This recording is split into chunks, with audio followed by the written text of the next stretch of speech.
പരിശുദ്ധമായ ശഅബാൻ മാസം അല്ലാഹുവിന്റെ പ്രവാചകന്റെ മാസമെന്ന് പരിചയപ്പെടുത്തിയ ഈ ശഅബാൻ മാസത്തിൽ ഏതെങ്കിലും ഒരു മനുഷ്യന് ഒരു ദിവസമെങ്കിലും നോമ്പ് പിടിച്ചാൽ അല്ലാഹുവിന്റെ പ്രവാചകൻ സ്വല്ലല്ലാഹു അലൈഹി വസല്ലമ തങ്ങൾ റമദാൻ കഴിഞ്ഞാൽ ഏറ്റവും കൂടുതൽ നോമ്പ് പിടിച്ച മാസമാണ്.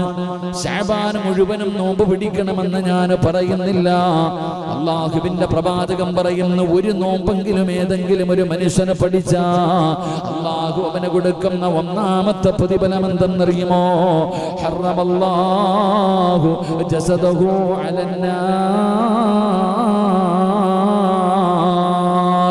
എന്റെ പ്രിയപ്പെട്ടവരെ, അല്ലാഹു സുബ്ഹാനഹു വ തആല അദാബുകൾ കൊണ്ട് നിറച്ചിരിക്കുന്ന നരകമുണ്ടല്ലോ, 3000 വർഷക്കാലമാണ് നരകം കത്തിച്ചത്. എന്റെ പ്രിയപ്പെട്ടവരെ, അല്ലാഹുവിന്റെ പ്രവാചകൻ ആ നരകത്തെ കുറിച്ച് പരിചയപ്പെടുത്തിയത്, ആ നരകത്തിലെ ഒരു അംശമെങ്ങാണ് ഈ ഭൂമിയിലേക്ക് വീണ് കഴിഞ്ഞാൽ പിന്നെ ഈ പ്രപഞ്ചത്തിൽ ഒരു പുല്ല് പോലും കിളിക്കില്ലെന്ന് മുത്തുനബി പഠിപ്പിച്ചതെന്ന അല്ലാഹുവിന്റെ അദാബുകൾ കൊണ്ട് നിറച്ച നരകമുണ്ടല്ലോ, ആ നരകത്തിൽ നിന്ന് രക്ഷപ്പെടാനുള്ള വഴിയാണ് അല്ലാഹുവിന്റെ പ്രവാചകൻ. അതല്ലേ മുത്തുനബി നരകം പറഞ്ഞപ്പോ പലരും കരഞ്ഞു പോയത്. അല്ലാഹുവിന്റെ മലക്കുകൾ പോലും പേടിച്ചു പോയ, ജിബ്രീൽ അലൈഹിസ്സലാം പോലും പാതിരാത്രി ഇറങ്ങി വന്ന് കഅബയുടെ കില്ല പിടിച്ചിട്ട് കരയാൻ കാരണമായ പടച്ചവനെ നരകം കണ്ടതിന് ശേഷം പടച്ചവനെ മീകായിൽ എന്ന് പറയുന്ന മലക്കിന്റെ മുഖത്ത് പുഞ്ചിരി വരാത്തതിന്റെ കാരണം നരകമാ. നരകത്തിന്റെ കാവൽക്കാരനായ മാലിക് എന്ന മലക്കുണ്ടല്ലോ, ആ നരകം കണ്ടതിന് ശേഷമാണ് തല ഉയർത്താത്തത് എന്ന് ചരിത്രങ്ങൾ പറയുമ്പോ പരിശുദ്ധമായ ശഅബാൻ മാസത്തിനെ സ്നേഹിച്ചുകൊണ്ട് ആദരിച്ചുകൊണ്ട് ഏതെങ്കിലും ഒരു മനുഷ്യന് ഒരു നോമ്പെങ്കിലും പിടിച്ചാ അല്ലാഹു കൊടുക്കുന്ന ഒന്നാമത്തെ പ്രതിഫലം പടച്ചറപ്പിന്റെ അദാബുകൾ കൊണ്ട് നിറച്ച നരകമുണ്ടല്ലോ, ആ നരകത്തിൽ നിന്ന് ആ മനുഷ്യന്റെ ശരീരത്തെ അല്ലാഹു രക്ഷപ്പെടുത്തുമെന്ന് ആദരവായ പ്രവാചകൻ നബി മുഹമ്മദ് മുസ്തഫ സല്ലല്ലാഹു അലൈഹി വസല്ലമ തങ്ങൾ പറയുന്നു, ശഅബാൻ മാസത്തിലെ ഏതെങ്കിലും ഒരു ദിവസം ഒരു നോമ്പെങ്കിലും പിടിച്ചാൽ എന്റെ പ്രിയപ്പെട്ടവരെ, വ്യാഴമുണ്ട്, തിങ്കളുണ്ട്, മാസത്തിന്റെ 10 മാസത്തിന്റെ പകുതിയിലെ നോമ്പുണ്ട്, ബറാഅത്തിന്റെ നോമ്പ് കടന്നു വരുന്നുണ്ട്. ഏതെങ്കിലും ഒരു മനുഷ്യന് റമദാൻ ശഅബാനിലെ ഒരു ദിവസമെങ്കിലും നോമ്പ് പിടിച്ചാൽ നരകം അവനെ തൊടുകയില്ല, നരകത്തിന്റെ തീ അവനെ തൊടുകയില്ല, നരകത്തിൽ നിന്നും രക്ഷപ്പെടുകയാ, നരകത്തിൽ നിന്നവൻ രക്ഷപ്പെടുമെന്ന് ആദരവായ പ്രവാചകൻ നബി മുഹമ്മദ് മുസ്തഫ സല്ലല്ലാഹു അലൈഹി വസല്ലമ തങ്ങൾ പറയുമ്പോ രണ്ടാമത്തെ പ്രതിഫലം എന്തെന്നറിയുമോ? ഇനിയുള്ള 10-16 ദിവസമുണ്ടല്ലോ, ഈ ദിവസത്തിലെ ഏതെങ്കിലും ഒരു ദിവസത്തിൽ നിനക്കൊന്ന് നോമ്പ് പഠിക്കാൻ കഴിയുമോ? അല്ലാഹു തരുന്ന രണ്ടാമത്തെ പ്രതിഫലം എന്താ? ഹവ്വനല്ലാഹു അലൈഹി സകറാത്തിൽ മൗത്ത്. അല്ലാഹുവിന്റെ പ്രവാചകൻ സ്വല്ലല്ലാഹു അലൈഹി വസല്ലമ തങ്ങൾ പറയുകയാ, എന്റെ പ്രിയപ്പെട്ടവരെ, ഞാനും നിങ്ങളും ഒരു ദിവസം മരിക്കേണ്ടവരാണല്ലോ, ആ മരണം നമ്മളിലേക്ക് കടന്നു വരുമല്ലോ. ഏത് നിമിഷമാണ് മലക്കുൽ മൗത്ത് അസ്റായീൽ എന്ന് പറയുന്ന മലക്ക് എന്റെ മുന്നിലേക്ക് കടന്നു വരുന്നത്? എനിക്കും അറിയില്ല, നിങ്ങൾക്കും അറിയില്ല. ഒരു മനുഷ്യന്റെ മരണം എപ്പോഴെവിടെ വെച്ചാണെന്ന് പടച്ച റബ്ബിനല്ലേ അറിയൂ. തദ്രി നഫ്സുൻ മാദാ തക്സിബു ഗദാ വമാ തദ്രി നഫ്സുൻ ബിഅയ്യി അർദിൻ തമൂത്ത്. അല്ലാഹുവിന്റെ പരിശുദ്ധമായ ഖുർആനാണ് പറഞ്ഞത്, ഒരു മനുഷ്യൻ എപ്പോ എവിടെ കിടന്നാണ് മരിക്കുന്നതെന്ന് പടച്ചറപ്പിനല്ലാതെ ലോകത്തൊരാൾക്കും അറിയില്ല. എന്റെ പ്രിയപ്പെട്ടവരെ, ആ മരണം നമ്മളെ തേടി വരുമല്ലോ. ആ മരണം അത്ര രസമുള്ളതല്ല, ആ മരണം അത്ര സുഖമുള്ളതല്ല. അല്ലാഹുവിന്റെ പരിശുദ്ധമായ ഖുർആൻ തന്നെ ആ മരണത്തെ കുറിച്ച് ഓർമ്മപ്പെടുത്തുകയാ. അല്ലാഹുവിന്റെ പരിശുദ്ധമായ ഖുർആൻ പറയുകയാണ്, കുല്ലു നഫ്സിൻ ദാഇഖത്തുൽ മൗത്ത് വഇന്നമാ തുവഫൗന ഉജൂറകും യൗമൽ ഖിയാമ ഫമൻ സുഗ്സിഹ അനിന്നാർ വഉദ്ഖിലൽ ജന്നത ഫഖദ് ഫാസ്. നമാസ്, അല്ലാഹുവിന്റെ വിശുദ്ധമായ ഖുർആൻ അവിടുന്ന് പരിചയപ്പെടുത്തി തന്ന മരണമുണ്ടല്ലോ, ആ മരണത്തിന് വല്ലാത്ത വേദനയാ, ആ മരണത്തിന് വല്ലാത്ത വേദനയാണ്. അല്ലാഹുവേ, മൂസാ നബി അലൈഹിസ്സലാം അവിടുന്ന് കരഞ്ഞുകൊണ്ട് പറയുകയാ, മൂസാ നബിയോട് ചോദിക്കുന്നു, നബിയേ മരണവേദന എങ്ങനെയുണ്ടായിരുന്നു നബിയേ? മൂസാ നബി പറഞ്ഞ മറുപടി എന്തെന്നറിയുമോ? അതാ പഞ്ഞിയുണ്ടല്ലോ, മുള്ളിന്റെ മുകളിലിട്ടിട്ട് വലിച്ചു പറിക്കുന്നത് പോലെയാണ്. മരണത്തിന് വല്ലാത്ത വേദനയാ, മരണത്തിന് വല്ലാത്ത വേദനയാ. എന്തിനാ ഒരുപാട് പറയുന്നത്? മഹാനായ ആദരവായ പ്രവാചകൻ നബി മുഹമ്മദ് മുസ്തഫ ഈ പ്രപഞ്ചം തന്നെ സൃഷ്ടിക്കാൻ കാരണക്കാരനായ അസ്റഫുൽ ഖൽഖായ തങ്ങളല്ലേ പറഞ്ഞു തന്നത്? എപ്പോഴാണ് അനുഭവിച്ചു കൊണ്ടിരിക്കുമ്പോ അല്ലാഹുവിന്റെ പ്രവാചകന്റെ റൂഹ് പിടിച്ചു മരണത്തോട് മല്ലടിച്ചു കൊണ്ടിരിക്കുന്ന സമയത്താണ് അല്ലാഹുവിന്റെ റസൂൽ അവിടെന്ന് പറഞ്ഞു, ആയിഷ ഇന്നലിൽ മൗതി ലസകറാ, മരണത്തിന് വല്ലാത്ത വേദനയാ, മരണത്തിന് വല്ലാത്ത വേദനയാ.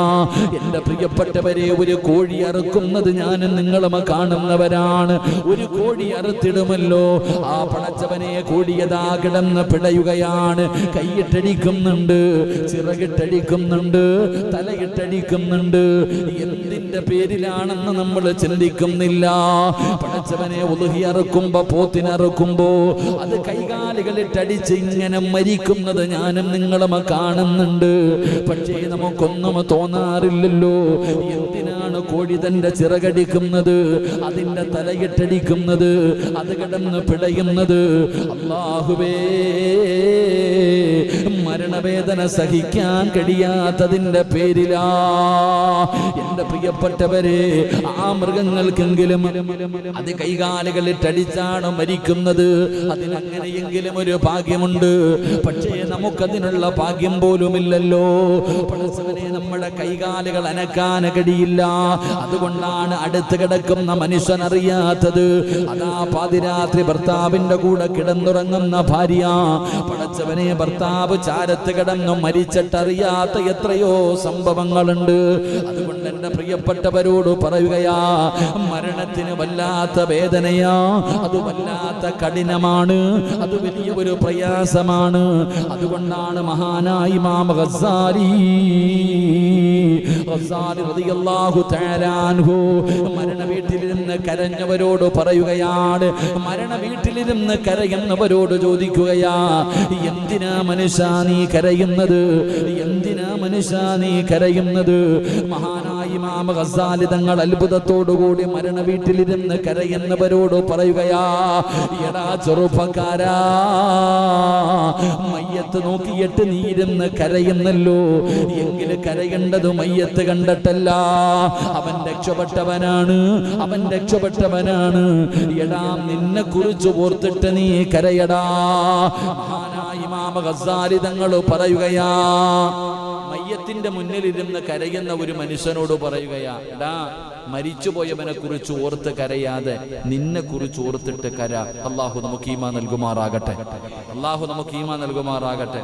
നമ്മളൊക്കെ മരണ വീട്ടിൽ പോയിരുന്ന് കരയും. മരിച്ച വീട്ടിൽ നമ്മുടെ കുടുംബത്തിൽ ആരെങ്കിലും മരണപ്പെട്ടു പോയാൽ അവരുടെ മയ്യത്തിന്റെ മുന്നിൽ ഇരുന്നിട്ട് നമ്മൾ കരയും. എങ്കിൽ കരയേണ്ടത് അവരെ കുറിച്ച് ഓർത്തിട്ടല്ല, നമ്മളെ കുറിച്ച് ഓർത്തിട്ട് കരയണം. അള്ളാഹു ഭാഗ്യം നൽകുമാറാകട്ടെ. അള്ളാഹു നമ്മുടെ കുടുംബത്തിൽ ഒരുപാട് പേര് മരണപ്പെട്ടു പോയിട്ടുണ്ട്. അള്ളാഹു അവരുടെ ഖബറിടം അള്ളാഹു സ്വർഗ പൂങ്കാവനമാക്കി കൊടുക്കുമാറാകട്ടെ. സ്വർഗത്തിന്റെ കവാടം അള്ളാഹു തുറന്നു കൊടുക്കുമാറാകട്ടെ. എൻ്റെ പ്രിയ സുഹൃത്ത്, അദ്ദേഹത്തിന്റെ വാപ്പയും ഉമ്മയും മരണപ്പെട്ടത് അടുത്തടുത്ത് ഈ മാസങ്ങളിലാണ്. ഇപ്പോൾ ആരുടെയോ ആണ്ട് കഴിഞ്ഞു, ഇനി അടുത്ത ആണ്ട് അള്ളാഹു സുബ്ഹാനഹു വ തആല ഈ പള്ളിപ്പറമ്പില് രണ്ടുപേരില്ലേ, അള്ളാഹു അവരുടെ ഖബറിടം അള്ളാഹു സ്വർഗ പൂങ്കാവനമാക്കി കൊടുക്കുമാറാകട്ടെ. എൻ്റെ പ്രിയപ്പെട്ടവരെ, എൻ്റെ വാപ്പയുടെ ആണ്ട് ഈ മാസം ശഅബാൻ 25, എൻ്റെ വാപ്പയുടെ ആണ്ട്. അള്ളാഹു വാപ്പയുടെ ഖബർ വിശാലമാക്കി കൊടുക്കുമാറാകട്ടെ. പക്ഷെ അന്നും വഴുതുണ്ടെന്നുള്ളതാണ് എൻ്റെ അവസ്ഥ അറിയില്ല. സത്യൻ്റെ വാപ്പാടെ ആണ്ടിന് പോലും വീട്ടിൽ പോകാൻ പറ്റാത്ത അവസ്ഥ ഇപ്പോൾ. അൽഹംദുലില്ലാഹ്. എങ്കിലും നല്ലത് ഇൻഷാ അല്ലാഹ് വീട്ടിൽ പോയിട്ട് കുറച്ച് ആൾക്കാർ മാത്രം ഇരുന്ന് ദുആ ചെയ്യുന്നതിനേക്കാളും നല്ലത് ഇതുപോലെയുള്ള മജ്ലിസിൽ പോയി ദുആ ചെയ്യാമല്ലോ. അതല്ലേ ഏറ്റവും വലിയത്. അൽഹംദുലില്ലാഹ്. അള്ളാഹു ഈമാൻ നൽകുമാറാകട്ടെ. എൻ്റെ പ്രിയമുള്ള സഹോദരങ്ങളെ, നമുക്കെല്ലാവർക്കും അറിയാം, മരണം അത് വല്ലാത്ത വേദനയുള്ളതാ, വലിയ പ്രയാസമുള്ളതാ. ആ ഒരു മരണം ഞാനും നിങ്ങളും ജീവിതത്തിൽ നേരിടേണ്ടവരാ. അള്ളാഹു നമുക്ക് നല്ല മരണം നൽകി അനുഗ്രഹിക്കുമാറാകട്ടെ. അള്ളാഹു നല്ല മരണം നൽകി അനുഗ്രഹിക്കുമാറാകട്ടെ. എൻ്റെ പ്രിയപ്പെട്ട സഹോദരങ്ങളെ, ഒരു ദിവസമെങ്കിലും നോമ്പ് പിടിക്കുക. പരിശുദ്ധമായ ശഅബാനിന്റെ ഒരു ദിവസമെങ്കിലും ഞാനും നിങ്ങളും നോമ്പ് പിടിച്ചാൽ അള്ളാഹു നമുക്ക് തരുന്ന രണ്ടാമത്തെ പ്രതിഫലം, അള്ളാഹു നമ്മുടെ മരണം എളുപ്പമാക്കി തരുമെന്ന് നബി മുഹമ്മദ് മുസ്തഫ സല്ലല്ലാഹു അലൈഹി വസല്ലമ തങ്ങൾ പറയുന്നു, മരണം അള്ളാഹു എളുപ്പമാക്കി തരും. അതത്ര എളുപ്പമുള്ള കഴിയല്ല. ഈ മരണം എളുപ്പമാവുക എന്ന് പറയുന്നത് അസ്രായേൽ ഇങ്ങോട്ട് ഓടി വന്നിട്ട് പിടിച്ചോണ്ട് പോകലല്ല. ഈ സക്കറാത്തിന്റെ അവസ്ഥയിൽ കിടക്കുന്നവരൊക്കെ കണ്ടു നോക്കണം നിങ്ങൾ. മരണത്തോട് മല്ലടിച്ചുകൊണ്ട് കിടക്കുന്നവരെയൊക്കെ അങ്ങനെ അടുത്ത് നിൽക്കുമ്പോൾ അറിയാം ഒരു വല്ലാത്തൊരവസ്ഥ. കുടുംബക്കാരെല്ലാവരും വന്ന് ഇപ്പം തീരും എന്ന് പറഞ്ഞ് ലാ ഇലാഹ ഇല്ലല്ലാഹ് പറഞ്ഞു കൊടുക്കും, വായിക്കകത്ത് വെള്ളം ഒഴിച്ചു കൊടുക്കും, സൂറത്ത് ദുഹാൻ ഓതും, സൂറത്ത് യാസീനൊക്കെ ഓതി ചുറ്റുഭാഗത്തിരിക്കുന്ന ഒരു രംഗമുണ്ട്. ഇങ്ങനെ അവർ പറയും, ചിലരൊക്കെ പറയാറുണ്ട് ദാ വരുന്നു ഇങ്ങനെ പറയാറുണ്ട്. ആര്? മലക്കുകൾ വരുന്നു. എൻ്റെ പ്രിയപ്പെട്ട സഹോദരങ്ങളെ, മരണവേദന അത്ര എളുപ്പമുള്ള കാര്യമല്ല. അള്ളാഹു നമുക്ക് ഈമാൻ നൽകുമാറാകട്ടെ. അള്ളാഹു നമുക്ക് ഈമാൻ നൽകുമാറാകട്ടെ. മഹാനായ റൂഹുല്ലാഹി ഈസാ നബി അലൈഹിസ്സലാം, ഒന്ന് പറയങ്ങാതി, ഈസാ നബി അലൈഹിസ്സലാം ഇപ്പോഴും ജീവിച്ചിരിക്കുന്ന നബിയ. ഇനി ഇന്ത്യയിൽ നമ്മുടെ ലോകത്ത് കടന്നു വന്ന് 40 വർഷം ഭരണം നടത്താനുള്ള പ്രവാചകൻ മഹാനായ റൂഹുല്ലാഹി ഈസാ നബി അലൈഹിസ്സലാം. ഈസാ നബി അലൈഹിസ്സലാമിന് അള്ളാഹു ഒരു കഴിവ് കൊടുത്തു, ഒരു മുഅ്ജിസത്ത് കൊടുത്തു. എന്താ മുഅ്ജിസത്ത്? എൻ്റെ പൊന്നാര ചങ്ങാതിമാരെ, മയ്യത്തിങ്ങനെ കൊണ്ടുപോകാന്ന് വെച്ചു. മരിച്ചിട്ടൊരു മയ്യത്തിങ്ങനെ കൊണ്ടുപോകുമ്പോൾ ആ മയ്യത്തിന്റെ ശരീരത്തെ കൈവച്ചിട്ട് വിളിച്ചാൽ ആ മനുഷ്യൻ, മരിച്ച ആള് ജീവിച്ച് തിരിച്ചു വരും. അതാണല്ലോ ഇന്ന് ഇവരൊക്കെ പറയുന്നതൊക്കെയാണല്ലോ ദൈവമെന്ന് പറയാനുള്ള കാരണം. അതൊക്കെ അവർ പറയണേ. ഖബറിന്റെ അടുക്ക പോയിട്ട് ഇങ്ങനെ വിളിക്കും. മുമ്പ് ഇതിനില്ല. ഖബറിന്റെ ചാരത്തി എന്നിട്ട് ഇങ്ങനെ വിളിക്കും. ഖബറിന്റെ മുകളിൽ കൈകൊണ്ട് തട്ടിയിട്ട് അള്ളാഹുവിന്റെ പേര് പറഞ്ഞിട്ട് എഴുന്നേറ്റ് വരാൻ പറയുമ്പോ അതിനകത്ത് കിടക്കുന്ന ചങ്ങാതി ജീവനോട് എഴുന്നേറ്റ് വരികയാണ്. അപ്പൊ ഇങ്ങനെയൊക്കെ കാണിക്കുമ്പോ മഹാനായ ഈസാ നബി അലൈഹിസ്സലാമിന്റെ അനുയായികൾ പറഞ്ഞു, ഇതിനകത്ത് എന്തോ കള്ളത്തരമുണ്ട്, അതെന്തോ മാജിക് അങ്ങനെ എന്തോ ആണെന്നാ പറയാ. അങ്ങനാണല്ലോ, ചന്ദ്രനെ പുലർത്തിച്ച് കാണിച്ചു കൊടുത്തിട്ട് എന്നിട്ട് നന്നായില്ലല്ലോ. അള്ളാഹു ഈമാൻ തരുമാറാകട്ടെ. പാറയ്ക്കകത്തുനിന്ന് ഒട്ടകത്തെ ഇറക്കി കാണിച്ചു കൊടുത്തു, എന്നിട്ട് നന്നായില്ല. അങ്ങനത്തെ കാലങ്ങളൊക്കെ ഉണ്ടല്ലോ. അപ്പൊ ഈസാ നബി അലൈഹിസ്സലാമിനോട് പറയാ, ഇതിലെന്തൊക്കെ ഉടായിപ്പുണ്ട്, ഞങ്ങളൊരു ഖബർ കാണിച്ചു തരാം, അതിനകത്ത് കിടക്കുന്ന മനുഷ്യനെ ഒന്ന് വിളിച്ചുണർത്താൻ പറ്റുമോ? ഈസാ നബി അലൈഹിസ്സലാം ചോദിച്ചു, എവിടെയാ? ഒരു ഖബർ കാണിച്ചു കൊടുത്തു. ഈസാ നബി അലൈഹിസ്സലാം ഒരു പഴക്കം ചെന്ന് ആർക്കും അറിയില്ല ആ ഖബർ എവിടാണെന്ന്. അത്രയും പഴക്കമുള്ള ഒരു ഖബർ. ആ ഖബറിന്റെ ചാരത്ത് ജനങ്ങൾ മുഴുവനും ഒരുമിച്ചുകൂടി. ഈസാ നബി അലൈഹിസ്സലാം ആ ഖബറിന്റെ ചാരത്തിരുന്നിട്ട് ഖബറിന്റെ മുകളിൽ കൈവച്ചിട്ട് വിളിച്ചു, കുമ്പി ഇതിനില്ല, അള്ളാഹുവിന്റെ പേര് പറഞ്ഞിട്ട് പറഞ്ഞു എഴുന്നേക്കാൻ. ആ ഖബറിന്റെ അകത്ത് നിന്ന് ഒരു ചെറുപ്പക്കാരൻ എഴുന്നേറ്റ് വരികയാണ്. ഒരു ചെറുപ്പക്കാരൻ എഴുന്നേറ്റ് വന്നു. എന്റെ പ്രിയപ്പെട്ട സഹോദരങ്ങളെ, എല്ലാവരും അങ്ങോട്ടും ഇങ്ങോട്ടും നോക്കുകയും ആരാണെന്ന് അറിയണില്ല. ഒരു പരിചയമുള്ള മുഖമല്ല. ഈസാ നബി അലൈഹിസ്സലാം ചോദിച്ചു, മോനെ നിന്റെ പേരെന്താ? നിന്റെ പേരെന്താണെന്ന് ചോദിക്കുമ്പോൾ അവിടെ നിന്ന് പറഞ്ഞു കൊടുത്തു, നബിയെ സാം ഇബ്നു നൂഹ്, നൂഹ് നബി അലൈഹിസ്സലാമിന്റെ മകനായ സാമാണ് ഞാൻ. അപ്പൊ ചോദിച്ചു, നീ മരിച്ചിട്ട് എത്ര കൊല്ലമായി? 4000 കൊല്ലമായി നബിയെ ഞാൻ മരണപ്പെട്ടിട്ട്. എങ്ങനെയുണ്ട് ഖബർ? ഇങ്ങനെ ചോദിക്കാം, എല്ലാരും ഇങ്ങനെ കേൾക്കാം. ഈസാ നബി അലൈഹിസ്സലാം ഇങ്ങനെ ഒരുപാട് ചോദ്യങ്ങൾ ചോദിച്ചു. അവിടെ നിന്ന് മറുപടികൾ പറഞ്ഞു. അവസാനത്തെ ചോദ്യം, മരണം എങ്ങനെയുണ്ടായിരുന്നു? വല്ലാത്തൊരു ചോദ്യമാണ്. ഈസാ നബി അലൈഹിസ്സലാം ചോദിച്ചു, സാമിനോട് ചോദിച്ചു, സാമെ മരണം എങ്ങനെയുണ്ടായിരുന്നു? പെട്ടെന്ന് മുഖമങ്ങ് വല്ലാതെ വാടി. അവിടുത്തെ മുഖം വല്ലാതെ അങ്ങ് ഭയന്നുകൊണ്ട്, എന്റെ പ്രിയപ്പെട്ടവരെ, ചരിത്രം പറയുന്നു, കഴുത്തിൽ കൈവച്ച് തൊണ്ടക്കുഴിയിൽ കൈവച്ചിട്ട് പറഞ്ഞു കൊടുത്തു, നബിയേ 4000 കൊല്ലം മുമ്പ് അസ്രായീൽ എന്ന് പറയുന്ന മലക്ക് തൊണ്ടയിൽ നിന്ന് റൂഹ് വലിച്ചെടുത്ത വേദന ഇപ്പോഴും ഉണ്ട് നബിയേ. അള്ളാഹു നമ്മളെ കാക്കുമാറാകട്ടെ. അള്ളാഹു നമ്മളെ കാക്കുമാറാകട്ടെ. 4000 വർഷം കഴിഞ്ഞിട്ടും ആ വേദന മാറിയിട്ടില്ലെങ്കിൽ അതെന്തൊരു വേദനയാണ്. പെണ്ണുങ്ങൾ അതാ പറയുന്നത്, പ്രസവത്തിന് മരണവേദനയാണ്. എന്തുപ്പാ? ചില പെണ്ണുങ്ങളോട് ചില ചെറുപ്പക്കാർ പറയാറുണ്ട്, എൻ്റെ പെണ്ണുപിള്ളയ്ക്ക് പ്രസവം എന്ന് പറഞ്ഞാൽ ഒരു സുഖമവസ്ഥ, അത് പോവാ പ്രസവിക്കുക, പോയാ പ്രസവിക്കുക, അങ്ങനെ. എൻ്റെ പ്രിയപ്പെട്ടവരെ, മരണത്തിന് വല്ലാത്ത വേദന. ആ കഠിനമായ വേദന നമ്മളെ സംബന്ധിച്ചിടത്തോളം നമുക്ക് കയ്യോ കാലോ, എന്താ ഈ മരിക്കണ മനുഷ്യട്ട് അടിക്കാത്ത 70 മുതൽ 70,000 മലക്കുകൾ വരെ ഒരു മനുഷ്യന്റെ റൂഹ് പിടിക്കാൻ വരുന്ന. ഈ മലക്കുകൾ വന്നിട്ട് നമ്മുടെ കൈയും കാലിന്റെ വിരലിൽ നിന്ന് പിടിക്കുമ്പോഴല്ല ഏറ്റവും വേദന, ഈ തൊണ്ടക്കുടിയിൽ നിന്ന്. അത് ഈ ഉളുഹിയ മൃഗ തലയിൽ അവസാനത്തെ ഒരു പിടയിലുണ്ടല്ലോ, കൈകാലുകെട്ടടിച്ചാലും അവസാനം ഈ തൊണ്ടക്കുടിയിൽ നിന്ന് റൂഹ് പിടിക്കുന്ന സമയം വല്ലാത്ത കഠിനമായ വേദനയാണ് എൻ്റെ പ്രിയപ്പെട്ട സഹോദരങ്ങളെ. അപ്പൊ ഇങ്ങനെ പിടിച്ച് ഈ തൊണ്ടക്കുടിയുടെ ഭാഗത്തേക്ക് റൂഹ് കൊണ്ടുവരുമ്പോൾ ഒരു വല്ലാത്ത വേദന, വല്ലാത്ത ദൈർഘ്യമാണ്, പെട്ടെന്ന് മരിക്കൂല, വന്ന് പിടിച്ചോണ്ട് പോകാൻ. എൻ്റെ പ്രിയപ്പെട്ടവരെ, ആ മരണവേദന നിനക്ക് കുറയ്ക്കണോ? അല്ലാഹുവിന്റെ പ്രവാചകന് സ്വല്ലല്ലാഹു അലൈഹി വസല്ലമ തങ്ങൾ പറയുകയാണ്, വശഅബാനു ശഹരി,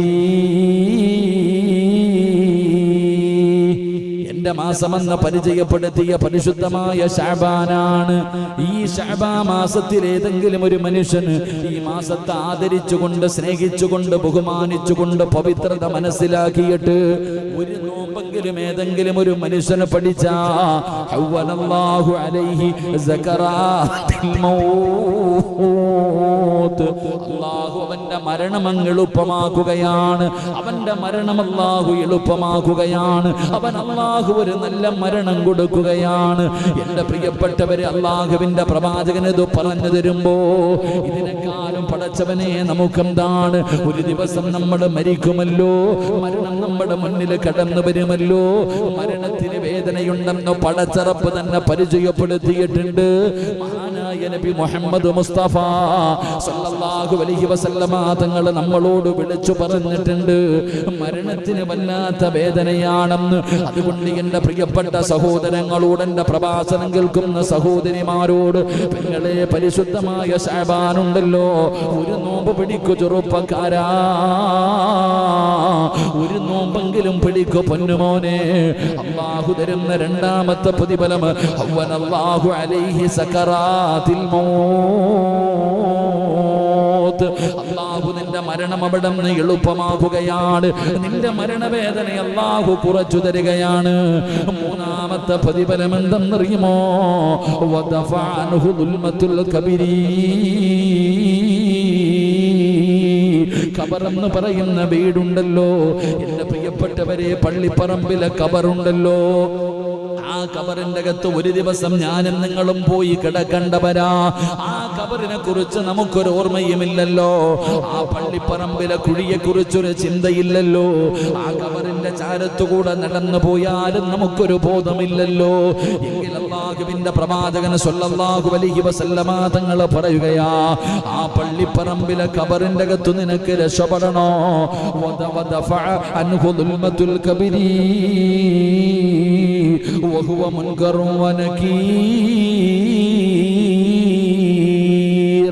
ആ പള്ളിപ്പറമ്പിലെ ഖബറിന്റെ അകത്തുള്ള അദാബ് വല്ലാത്ത ഒരു അദാബാണ്, ഒരു ഭയാനകമായ അദാബാണ്, ഒരു മനുഷ്യനും ചിന്തിക്കാൻ കഴിയാത്ത അദാബാണ്. എന്നെയും നിങ്ങളെയും അതിനകത്ത് കൊണ്ടുപോയി കിടത്തുമല്ലോ. ആ മുൻകറും നകീർ എന്ന് പറയുന്ന രണ്ട് മലക്കുകൾ ഖബറിന്റെ അകത്ത് കടന്നു വരുന്നതിന് മുമ്പ് എന്റെ പ്രിയമുള്ളവരെ, അല്ലാഹുവിന്റെ റസൂൽ അവിടെന്ന് പറയുകയാ, ഖബറിനൊരു സ്വഭാവമുണ്ട്. ഖബറിനകത്തേക്ക്, ഖബറെന്ന് പറയുന്ന വീടിന്റെ അകത്ത് കടന്നു പോകുന്ന മനുഷ്യര് എങ്ങനെയാണ് ഖബർ സ്വീകരിക്കുന്നതെന്നറിയുമോ? ആ ഖബർ ഇങ്ങനെ കെട്ടിപ്പിടിക്കുമെന്ന് നബി മുഹമ്മദ് മുസ്തഫ സല്ലല്ലാഹു അലൈഹി വസല്ലമ തങ്ങൾ പറയുകയാ. ആ ഖബറിൽ പരാജയപ്പെട്ടാ പോയല്ലോ. നമ്മൾ പറയും, ഉസ്താദേ, ഒരാൾ ഈമാനോടുകൂടി മരണപ്പെട്ടാൽ, ശഹാദത്ത് കലിമ പറഞ്ഞു മരണപ്പെട്ടാൽ, അല്ലാഹു നമുക്ക് ഭാഗ്യം തരുമാറാകട്ടെ, അല്ലാഹു നമുക്ക് ഭാഗ്യം തരുമാറാകട്ടെ. ഒരാൾ മരിക്കുന്ന സമയം ഷഹാദത്ത് കലിമ പറഞ്ഞിട്ട് വെള്ളിയാഴ്ച രാവിലെ മരിച്ചെന്ന് കരുതുക, അല്ലാഹു ഭാഗ്യം തരുമാറാകട്ടെ. ആ മനുഷ്യന്റെ മയ്യത്ത് പള്ളിപ്പറമ്പിലെ ഖബറിനകത്ത് കൊണ്ടുവച്ച ഖബർ ഞെരിക്കുമോ ഞെരിക്കില്ലേ? പറ, ഞെരിക്കുമോ ഞെരിക്കില്ലേ? ഈമാനോടുകൂടിയല്ലേ മരിച്ചേ? ഷഹാദത്ത് കലിമ പറഞ്ഞു വെള്ളിയാഴ്ച രാവിലെ മരിച്ച മനുഷ്യനല്ലേ? ഈ മനുഷ്യന്റെ മയ്യത്ത് ഖബറിൽ കൊണ്ടുവച്ച ഖബർ ഞെരുക്കോ? എന്തേ മിണ്ടാതിരിക്കണ? പറ, ഞെരുക്കുമോ? വെള്ളിയാഴ്ചയല്ലേ ഇപ്പൊ മരിച്ചേ? ഒരുപാട് നിസ്കരിച്ച മനുഷ്യനല്ലേ, തഴമ്പൊക്കെയുള്ള ആളല്ലേ, ഹാജിയാരല്ലേ, പള്ളിക്കൊക്കെ പൈസ കൊടുത്ത ആളല്ലേ, ഖബർ ഞെരുക്കോ? ഞെരുക്കും. അതങ്ങനെ ഖബറിന്റെ സ്വഭാവം അങ്ങനെ. ചില കാര്യങ്ങളിൽ പോലും ജയിലിൽ പോകുന്നവർ പറയത്തില്ലേ, വലത് കാല് വെച്ച് കയറിയാലും അടി, ഇടത് കാല് വെച്ച് കയറിയാലും അടി, രണ്ട് കാല് വെച്ച് ചാടി കയറിയാലും അടി. അതങ്ങനെ ഖബറിന്റെ സ്വഭാവമാ. ഖബർ ഞെരുക്കും, ഒരാളും രക്ഷപ്പെടൂല. ഒറ്റ ഒരു പെണ്ണു മാത്രമേ രക്ഷപ്പെട്ടിട്ടുള്ളൂ. അള്ളാഹു ഈമാൻ നൽകുമാറാകട്ടെ. ലോകത്ത് കടന്നു വന്നവരിൽ നിന്ന് ഖബറിന്റെ ഞെരുക്കത്തിൽ നിന്ന് രക്ഷപ്പെട്ട ഒരേ ഒരാളെ ഉള്ളൂ, ഒരേ ഒരു പെണ്ണു മാത്രം. അത് അവരുടെ പവർ കൊണ്ടല്ല. ഫാത്തിമ ബിൻത് അസദ് റളിയല്ലാഹു തആല അൻഹ, മഹാനായ അലി ഇബ്നു അബീ ത്വാലിബ് റളിയല്ലാഹു തആല അൻഹുവിന്റെ ഉമ്മയാ. ഫാത്തിമ ബിൻത് അസദ് റളിയല്ലാഹു തആല അൻഹ പ്രവാചകന്റെ വളർത്തുമ്മയാ. നബി സല്ലല്ലാഹു അലൈഹി വസല്ലമ തങ്ങളുടെ ഉമ്മ ചെറുപ്പത്തിലെ മരണപ്പെട്ടു പോയപ്പോൾ വളർത്തുമ്മ ഈ ഫാത്തിമ ബിൻത് അസദ് റളിയല്ലാഹു തആല അൻഹ മരണപ്പെട്ടപ്പോ ഉമ്മയുടെ മയ്യത്ത് കൊണ്ട് ഖബറിൽ വെക്കുന്നതിന് മുമ്പ് മഹാനായ നബി മുഹമ്മദ് മുസ്തഫ സല്ലല്ലാഹു അലൈഹി വസല്ലമ തങ്ങൾ വസ്ത്രമൂരി ഖബറിന്റെ അകത്ത് ഇറങ്ങി കടന്നു. എന്നിട്ട് ദുആ ചെയ്തു, അല്ലാഹ് എൻ്റെ ഉമ്മയെ നീ രക്ഷപ്പെടുത്തണേ അല്ലാഹ്, എൻ്റെ ഉമ്മാനെ ഖബറ് ഞെരുക്കല്ലേ അല്ലാഹ്, ഖബറിന്റെ അദാബിനെ തൊട്ട് രക്ഷപ്പെടുത്തണേ എന്ന് വസ്ത്രമൂരിയിട്ട് ആ ശറഫാക്കപ്പെട്ട ശരീരം ഖബറിന്റെ അകത്ത് വെച്ചിട്ട് ദുആ ചെയ്തു. അതുകൊണ്ട് ആ മഹദി രക്ഷപ്പെട്ടത്. അല്ലാഹു നമുക്ക് ഈമാൻ നൽകുമാറാകട്ടെ. അല്ലാതെ ആരെ കൊണ്ടുവച്ചാലും മഹാനായ നബിയുനാ റസൂലുള്ളാഹി സ്വല്ലല്ലാഹു അലൈഹി വസല്ലമ തങ്ങൾ തൻ്റെ പൊന്നാര മകളുടെ മയ്യത്ത് ഖബറിന്റെ അകത്ത് ഇറക്കി വെച്ചിട്ട് കരയുക. എല്ലാവരും ചോദിച്ചു, എന്തിനാ നബിയെ കരയണേ? എൻ്റെ മകളെ ഖബറ് ഞെരുക്കിയപ്പോ വേദന സഹിക്കാൻ കഴിയാതെ വിളിച്ച വിളി കിഴക്കു മുതൽ പടിഞ്ഞാറ് വരെ കേട്ടെന്ന് നബി മുഹമ്മദ് മുസ്തഫ സല്ലല്ലാഹു അലൈഹി വസല്ലമ തങ്ങള് തന്റെ പ്രിയപ്പെട്ട മകളുടെ മയ്യത്ത് ഖബറിന്റെ അകത്ത് ഇറക്കി വെച്ചിട്ട് പറയും, എൻ്റെ മോൾ ഇതിനകത്ത് കിടന്ന് കരയുന്നത് എവിടെ മുതൽ എവിടെ വരെ? മശ്രിഖ് മുതൽ മഗ്രിബ് വരെ കേട്ടു എന്ന് പ്രവാചകൻ സല്ലല്ലാഹു അലൈഹി വസല്ലമ തങ്ങൾ പറയുമ്പോൾ നമ്മുടെ വിളിയൊക്കെ എവിടെ കേൾക്കുമായിരിക്കും? നമ്മുടെയൊക്കെ വിളി എവിടെ വരെ കേൾക്കുമായിരിക്കും? എൻ്റെ പ്രിയപ്പെട്ടവരെ, ഖബർ ഞെരുക്കും രണ്ടു ഭാഗത്ത് നിന്ന്. അല്ലാഹുവേ, പടച്ചവനെ, ആ നിസാ ചെറുതായി ഞെരുക്കുന്നവരിൽ നീ ഞങ്ങളെ പെടുത്തണേ തമ്പുരാനെ. എൻ്റെ പ്രിയപ്പെട്ടവരെ, അല്ലാഹുവിന്റെ റസൂൽ സല്ലല്ലാഹു അലൈഹി വസല്ലമ തങ്ങൾ പറഞ്ഞു, അൽ ഖബറു അവ്വലു മൻസിലിൻ മിൻ മനാസിലിൽ ആഖിറ. പള്ളിപ്പറമ്പിലെ ഖബറിന്റെ അകത്ത് രക്ഷപ്പെട്ടാൽ നമ്മൾ രക്ഷപ്പെട്ടു. ബാക്കിയുള്ള സ്ഥലങ്ങൾ മുഴുവനും, അവിടെ ആരെങ്കിലും പരാജയപ്പെട്ടു പോയാൽ ബാക്കിയുള്ള സ്ഥലങ്ങൾ മുഴുവനും പരാജയപ്പെട്ടു പോകും. അല്ലാഹു നമ്മളെ കാക്കുമാറാകട്ടെ. ഖബറിനകത്ത് അങ്ങോട്ട് കൊണ്ടുവച്ച് കഴിഞ്ഞാൽ മലക്കുകൾ വരും. മലക്ക് വന്നിട്ട് വിളിച്ചങ്ങോട്ട് ഉണർത്തു, എഴുന്നേക്കടാ സിറാജ്, എഴുന്നേക്ക്, പെട്ടെന്ന് എഴുന്നേക്കടാ. പിടിച്ചങ്ങോട്ട് ഇരുത്തിയിട്ട് പറയും, പടച്ചോനെ എഴുതടാ, ഇന്ന് വരെ നിന്റെ ജീവിതത്തിൽ ചെയ്തത് മുഴുവനും നീ എഴുത്. എന്നോട് പറയും എഴുതാൻ. പേപ്പറില്ലല്ലോ, കഫൻ തുണി കീറിയിട്ട് പറയും, എഴുതടാ സിറാജേ. ഞാനിങ്ങനെ അങ്ങോട്ട് എഴുതാൻ വേണ്ടി കഫൻ തുണി വലിച്ചു കീറി കയ്യിൽ തരും. പടച്ചവനെ, പേപ്പർ കയ്യിൽ കെട്ടി പേനയില്ലല്ലോ, എഴുതിക്കോടാ, കൈയുടെ വിരളുകൊണ്ട്, നിന്റെ കൈയുടെ വിരല് കൊണ്ട് എഴുതടാ. ആ കഫൻ തുണിക്കകത്ത് സിറാജ് ഓർമ്മ വെച്ച കാലം മുതൽ ചെയ്തിയത് മുഴുവൻ ഇങ്ങനെ എഴുതും, സ്വന്തം കൈകണ്ട്. ഞാനും നിങ്ങളും ഖബറിന്റെ അകത്ത് കൊണ്ട് കടത്തുമ്പോൾ മുൻകറും നക്കീർ എന്ന് പറയുന്ന മലക്കുകൾ വരുന്നതിന് മുമ്പ് ഒരു മലക്ക് ഖബറി വന്നിട്ട് അങ്ങോട്ട് പറയണ കാര്യം എഴുത് പെട്ടെന്ന്. നിന്റെ സ്വന്തം കൈകൊണ്ട് തന്നെ നീ എഴുതണം. നിനക്ക് ഓർമ്മ വെച്ച കാലം മുതൽ ഈ മരിക്കുന്ന സമയം വരെ നീ ചെയ്തത് മുഴുവനും പേപ്പറിൽ സ്വന്തം കൈകൊണ്ട് എഴുതും. എൻ്റെ പ്രിയപ്പെട്ടവരെ, ആ കഫൻ തുണിയുടെ മുകളിൽ നമ്മൾ പേന കൈ ഇങ്ങനെ വെച്ച് എഴുതും. എൻ്റെ പ്രിയപ്പെട്ടവരെ, ചരിത്രം പറയുന്നു, എഴുതി എല്ലാം ഓർമ്മയോടുകൂടി. അപ്പ ചെയ്തതുപോലെ എല്ലാം ഓർമ്മയുണ്ടാകും. 30, 40, 50, 60 വർഷക്കാലം ചെയ്തത് മുഴുവനും എനിക്കും നിങ്ങൾക്കും ഓർമ്മയുണ്ടാകും. എല്ലാം എഴുതി കഴിയുമ്പോ അതങ്ങോട്ട് നല്ലതുപോലെ കെട്ടിയിട്ട് സ്വന്തം കഴുത്തിൽ കെട്ടിത്തൂക്കിയിടും. അള്ളാഹു കാക്കുമാറാകട്ടെ. നമ്മുടെ സ്വന്തം കൈകൊണ്ട് തന്നെ എഴുതി നമ്മുടെ കഴുത്തിൽ തൂക്കിയിടും. അതിനുശേഷമാണ് മലക്കുകൾ പോലും വരുന്നത്. എൻ്റെ പ്രിയപ്പെട്ടവരെ, ആ മലക്കുകൾ കടന്നു വന്നിട്ട് ചോദ്യങ്ങൾ ചോദിക്കുകയാ. അല്ലാഹുവേ, നീ ഞങ്ങളെ കാക്കണേ അല്ലാ. പ്രവാചകൻ സല്ലല്ലാഹു അലൈഹി വസല്ലമ തങ്ങൾ അവിടെന്ന് പറയുകയാ, എൻ്റെ പ്രിയപ്പെട്ടവരെ, നിസാരമായ കാര്യമല്ല. നിസ്സാരമായ കാര്യമല്ല. ആ മലക്കുകൾ വരുന്ന രംഗം പോലും ഭയാനകമാണ്. ആ മലക്കുകൾ കടന്നു വരുന്ന രംഗം തന്നെ വല്ലാത്ത ഭയാനകമാ. അല്ലാഹുവിന്റെ പ്രവാചകൻ സ്വല്ലല്ലാഹു അലൈഹി വസല്ലമ തങ്ങൾ പറയുകയാണ്, 6 അടി മണ്ണിന്റെ അകത്ത് മലക്കുകൾ കടന്നു വന്നു. മൻ റബ്ബുക മൻ ദീനുക മൻ ഇമാമുക.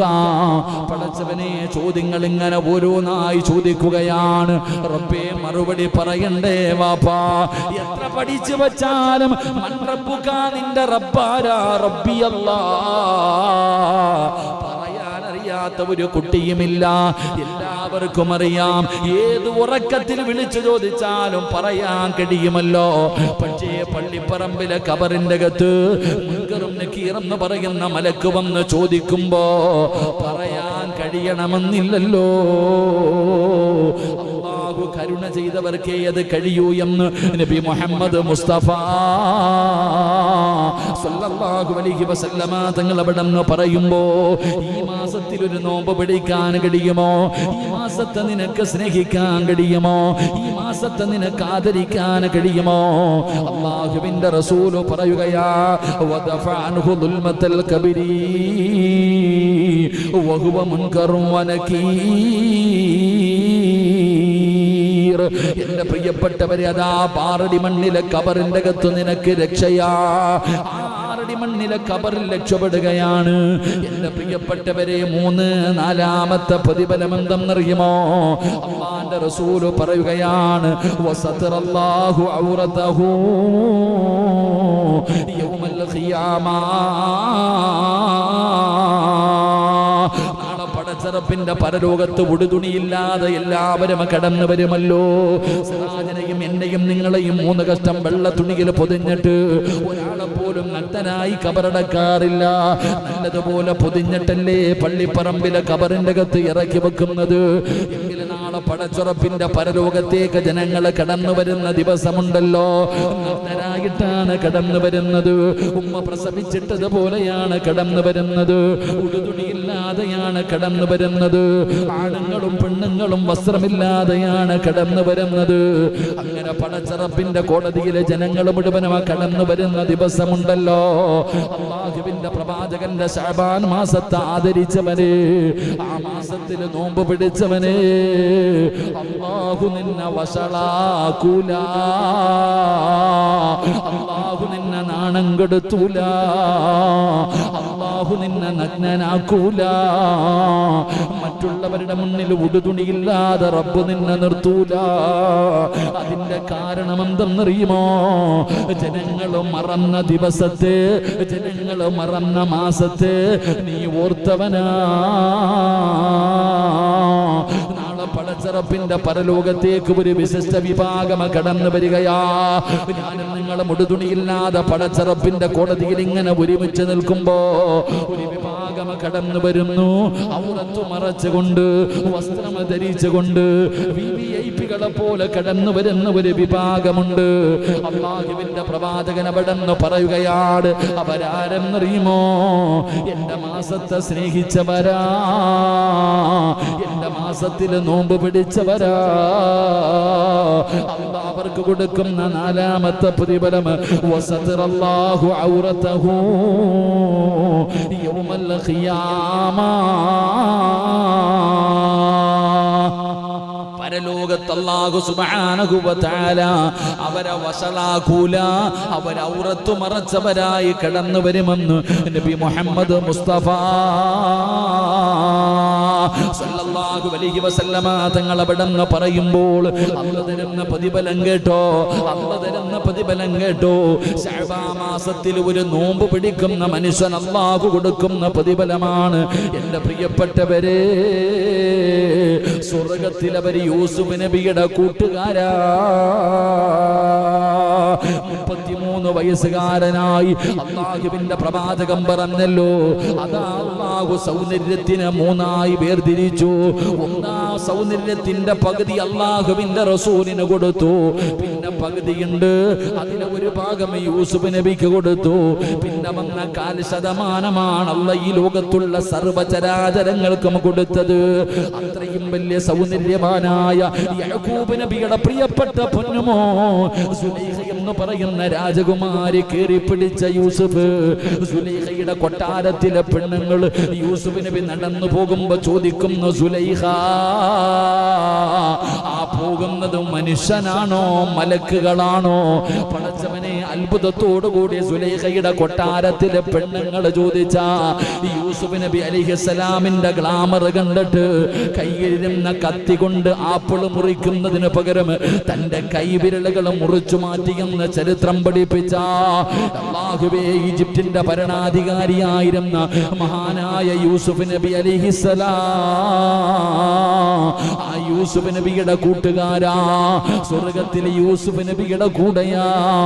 ഈ ശഅബാനിനെ ആദരിച്ചവനുണ്ടല്ലോ, ഈ ശഅബാനിൽ നോമ്പ് പിടിച്ചവനുണ്ടല്ലോ, അവൻ അല്ലാഹു കൊടുക്കുന്ന പ്രതിഫലം എന്തെന്നറിയുമോ? മഹാനായ അയ്യൂബ് നബി അലൈഹിസ്സലാം ഇബ്ലീസ് പോലും പരാജയപ്പെട്ടു പോയാ, ഇബ്ലീസിന് പോലും അസൂയ തോന്നിയ, അല്ലാഹുവേ, ഇബ്ലീസിന് അസൂയ തോന്നിയ പ്രവാചകനാ അയ്യൂബ് നബി അലൈഹിസ്സലാം. ഇബ്ലീസ് പോലും അല്ലാഹുവിന്റെ അടുക്കൽ പോയി പരാതി പറയുകയാണ് അയ്യൂബ് നബിയെ കുറിച്ച്.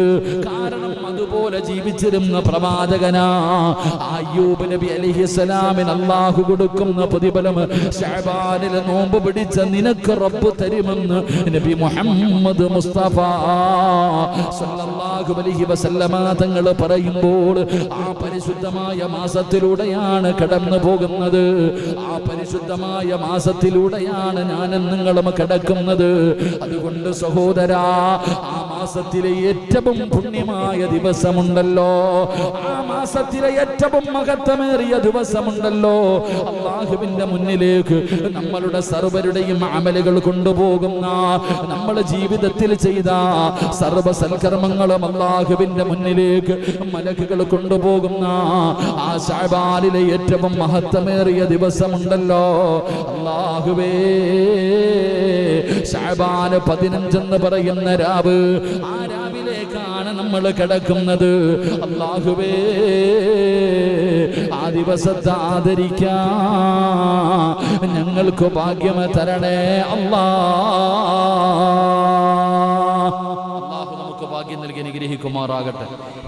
അല്ലാഹ് നമുക്ക് ഭാഗ്യം നൽകുമാറാകട്ടെ. നന്ദിപ്പ വല്ലാത്ത വിയർപ്പ്, അറ്റാക്ക് വരുന്നതിന് മുമ്പും വിയർക്കുന്ന അല്ലാഹു കാക്കുമാറാകട്ടെ. എല്ലാവർക്കും വിയർപ്പുണ്ടോ? നല്ല വിയർപ്പുണ്ടോ? പറ, വിയർപ്പുണ്ടോ? ഇതൊക്കെ എന്ത് വിയർപ്പില്ലേ? പരലോകത്ത് വിയർപ്പിനകത്ത് മുങ്ങിയാ നിൽക്കണത്. അല്ലാഹു കാക്കുമാറാകട്ടെ. ഇതെങ്ങും ഒന്നുമല്ലേ ngadi. ഇവിടെ വിയർപ്പിന്റെ അകത്ത് മുങ്ങുന്ന രംഗം ഒന്ന് ചിന്തിച്ചാൽ മതി. അള്ളാഹുവിന്റെ കോടതിയിൽ വിയർപ്പിന്റെ അകത്ത് മുങ്ങുക, ദാഹിച്ചു വലഞ്ഞു നിൽക്കുക. അള്ളാഹു കാക്കുമാറാകട്ടെ, അള്ളാഹു കാക്കുമാറാകട്ടെ. എൻ്റെ പ്രിയപ്പെട്ട സഹോദരങ്ങൾ, അപ്പൊ പരിശുദ്ധമായ ശഅബാന് 15-ാം രാവ്, ബറാഅത്തിന്റെ രാവ്, അള്ളാഹു ഹയാത്താക്കാൻ ഭാഗ്യം തരുമാറാകട്ടെ. ആ ദിവസത്തിനിപ്പോ എൻ്റെ പ്രിയപ്പെട്ട സഹോദരങ്ങൾ, അള്ളാഹുവിന് 99 പേരുകളുണ്ട് ഇല്ലേ? അസ്മാഉൽ ഹുസ്ന. അള്ളാഹു പഠിക്കാൻ ഭാഗ്യം തരുമാറാകട്ടെ. അറിയോ? അസ്മാഉൽ ഹുസ്ന അറിയോ? കാണാതറിയോ? നിങ്ങൾ പറയറ് എന്ത് കാക്കാമാർ, എന്താ പഠിക്കാത്ത? ബാക്കിയെല്ലാം അറിയാലോ, ബാക്കിയെല്ലാം നമുക്കറിയാലോ. ഏതെങ്കിലും ഒരു സിനിമാ പാട്ട് കേട്ടാ ഇപ്പൊ പറയും ഉസ്താദ് അത് ഇന്ന പടത്തിലെയാണ്, അത്ര ഓർമ്മയാണ്. ഒരു സിനിമയുടെ ഒരു പാട്ട് പാടിയ കൂടെ നമ്മൾ പാടും, അത്രയും ഓർമ്മ നമുക്കുണ്ട്. പക്ഷെ അള്ളാന്റെ 99 പേര് അറിയതിന്റെ മഹത്വം അവിടെങ്കിലും എഴുതി വെച്ചിട്ടുണ്ടാകും. അസ്മാഉൽ ഹുസ്ന എഴുതിയിട്ട് അതിന്റെ മുകളിൽ മഹാനായ സയ്യിദുന അബൂ ഹുറൈറ റളിയല്ലാഹു തആല ആ സഹാബി റിപ്പോർട്ട് ചെയ്യുന്ന ഒരു ഹദീസ് കാണാം. അതിനകത്ത് എഴുതിയിട്ടുണ്ട്, ഇതാരെങ്കിലും പറഞ്ഞിട്ട് ദുആ ചെയ്താൽ അവന്റെ ദുആയ്ക്ക് ഉത്തരമുണ്ട്. അള്ളാഹു നമുക്ക് ഈമാൻ നൽകുമാറാകട്ടെ. അള്ളാഹുവിന്റെ 99 നാമങ്ങൾ ആരെങ്കിലും പറഞ്ഞിട്ട് ദുആ ചെയ്താൽ ആ ദുആ സ്വീകരിക്കുമെന്ന് കാണാതെ പഠിച്ചാലേ. ആരെങ്കിലും അള്ളാഹുവിന്റെ 99 നാമങ്ങൾ ഹൃദയത്തിൽ ചുമന്നുകൊണ്ട് നടന്നാൽ അവൻ നരകത്തിൽ കടക്കൂൽ. അള്ളാഹു കാക്കുമാറാകട്ടെ, നരകത്തിൽ നിന്ന് രക്ഷപ്പെടും. അള്ളാഹുവിന്റെ 99 പേര് വല്ലാഹുല്ലദീ ലാ ഇലാഹ ഇല്ലാ ഹുവർ റഹ്മാനുർ റഹീമുൽ മലിക്കുൽ ഖുദ്ദൂസുസ് സലാമുൽ മുഅ്മിനുൽ മുഹൈമിനുൽ അസീസുൽ ജബ്ബാറുൽ മുതകബ്ബിറുൽ ഖാലിഖുൽ ബാരിഉൽ മുസവ്വിറുൽ ഗഫാറുൽ ഖഹാറുൽ വഹാബുർ റസ്സാഖുൽ ഫത്താഹുൽ അലിയുൽ ഖാബിദ്. ഇങ്ങനെ തുടങ്ങുന്ന 99 പേരുകൾ ആരെങ്കിലും കാണാതെ പഠിച്ച രക്ഷപ്പെട്ടു. അല്ലാഹു രക്ഷപ്പെടുത്തുമാറാകട്ടെ. ഒരു ദിവസം ഒരെണ്ണം വെച്ച് പഠിച്ചാൽ മതി. ഒരു ദിവസം കാണാതെ പഠിക്കണമെങ്കിൽ നിത്യമായിട്ട് ഇതിങ്ങനെ ഓതിയാൽ മതി. അൽഹംദുലില്ലാഹ്, ഓർമ്മ വരും. അള്ളാഹു നമുക്ക് പഠിക്കാൻ ഭാഗ്യം തരുമാറാകട്ടെ. ഇതുപോലെ അള്ളാഹുവിന്റെ പ്രവാചകൻ സല്ലല്ലാഹു അലൈഹി വസല്ലമ തങ്ങൾക്കും 99 പേരുകളുണ്ട്. അപ്പൊ എൻ്റെ പ്രിയപ്പെട്ടവരെ, ഒരുപാട് പേരുകൾ ഉണ്ടാവുക അത് വലിയ മഹത്വമുള്ളവർക്ക് മാത്രമേ ഉണ്ടാകാറുള്ളൂ. എല്ലാവർക്കും ഒന്നും ഉണ്ടാവൂല. നമുക്കുണ്ടായ പറയും, നമ്മുടെ പേരുകളൊന്നും പറയാതിരിക്കല അല്ലേ, നമ്മുടെ പേരുകളൊന്നും പറയാതിരിക്കല. ഓരോ വിളിക്കണ പേര് കണ്ടാൽ മാക്രി എന്നൊക്കെയാ ഓരോന്നിനെ വിളിക്കുന്നത്. അത് നമ്മുടെ പേരുകളൊക്കെ, ഇരട്ട പേരുകൾ. ഇങ്ങനെ ചില ആൾക്കാരുടെ പേര് കേട്ടാൽ തന്നെ ചിരി വരും. അൽഹംദുലില്ലാഹ്, അള്ളാഹു നമുക്ക് ഈമാൻ നൽകുമാറാകട്ടെ. എൻ്റെ പ്രിയപ്പെട്ട സഹോദരങ്ങളെ,